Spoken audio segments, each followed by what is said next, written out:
This letter, written by her, contained so many passionate confessions that there was no doubt the Count de Guines would respond to her call. Wrapped in fur and basking by the fireplace, Ida of Boulogne resembled a contented cat. Everything was going according to her plan. The trap would soon close, and she would have her revenge for the betrayal. She was born in the middle of the 12th century, the daughter of Matthew of Alsace and Marie of Boulogne. Her mother, the daughter of King Stephen of England, had miraculously escaped drowning on the White Ship and spent her youth in a convent. The Count of Alsace had simply abducted her, captivated either by her beauty or her inheritance. Although the marriage was conducted according to all the rules, the church annulled it. The nun had no right to marry.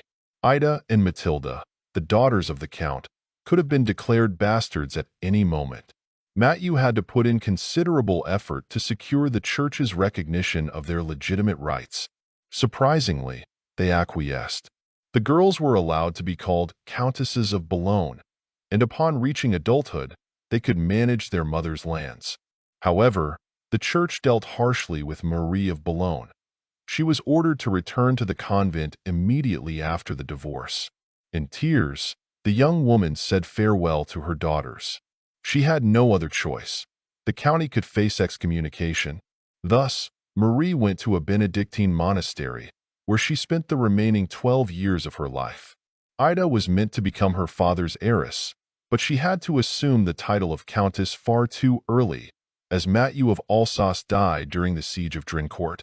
He had participated in Henry the Young's war against the King of England, hoping to be rewarded with new lands.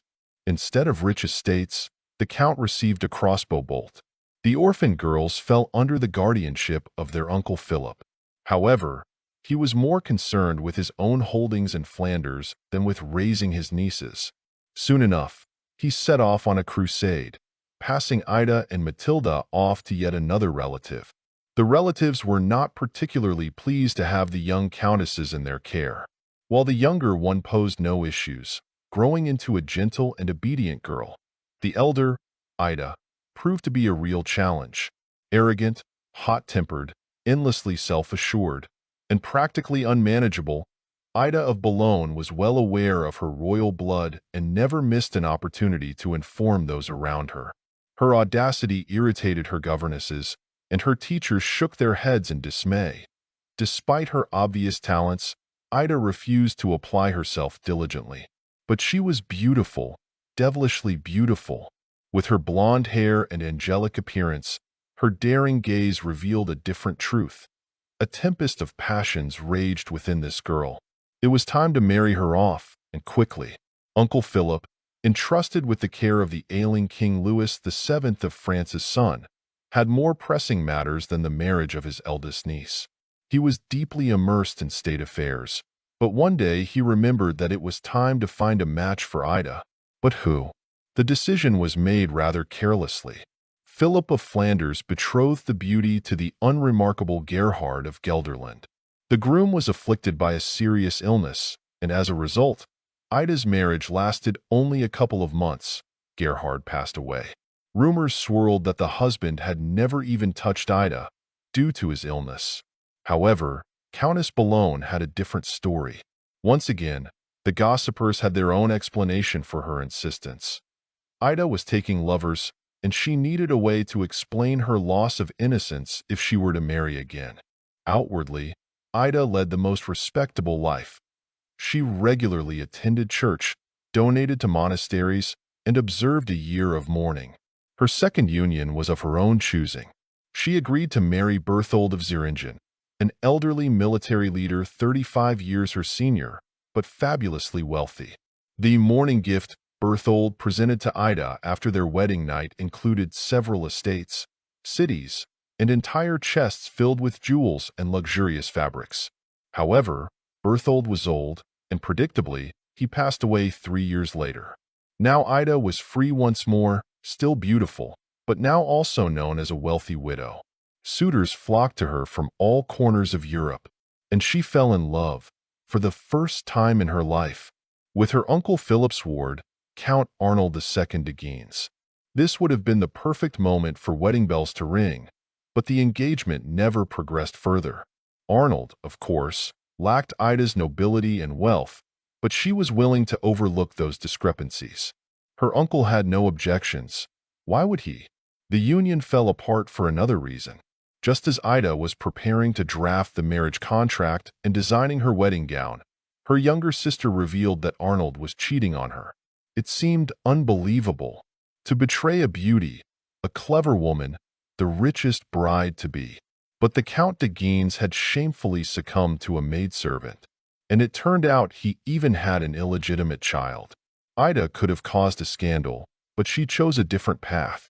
She pretended to continue with the wedding preparations until she was suddenly kidnapped by Renaud de Dampmartin. That same year, he married her.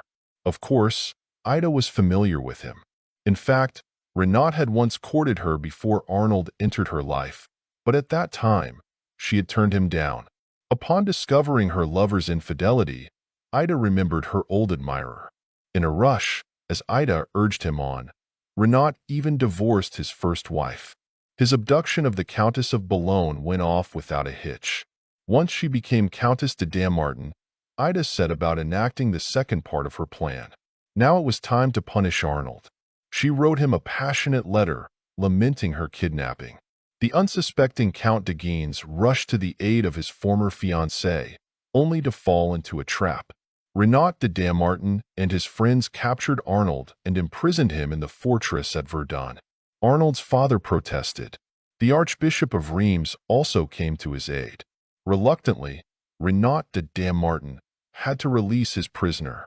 If anyone else in France had done something similar, they would have faced severe consequences for their crime, but Renaud de Dampmartin enjoyed the king's favor. Ida's life with Renaud was filled with adventure.